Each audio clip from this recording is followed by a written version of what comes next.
যেই হুসাইন মুবারকের এই হাতের মধ্যে মাওলা আলীর তরবারি ছিল, যেই হুসাইন রাদিয়াল্লাহু তাআলা আনহুর বুক মুবারকের মধ্যে হযরতে আমিরে হামজার তলোয়ারের ঢালটা ছিল, ওই হুসাইন রাদিয়াল্লাহু তাআলা আনহুর দেখো মুবারক একদিকে পড়ে আছে, কল্লা মুবারক একদিকে পড়ে আছে। আহারে বন্ধু,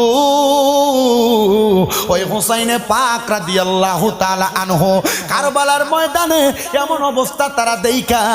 এবার ইয়াজিদের দলেরা হুসাইনে পাকের বংশধরদেরকে পর্যন্ত অ্যাটাক করলেন। শামে কারবালা সহ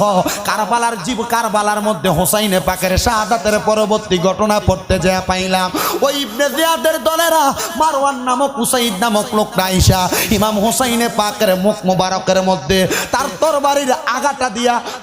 খুসাই ইমাম হুসাইনে পাকের ঠোঁট মুবারকের মধ্যে আঘাত করছে। হায় রে, ওই জিয়াদের দলেরা ওই ইয়াজিদের দলেরা কেমনে নবীর বংশের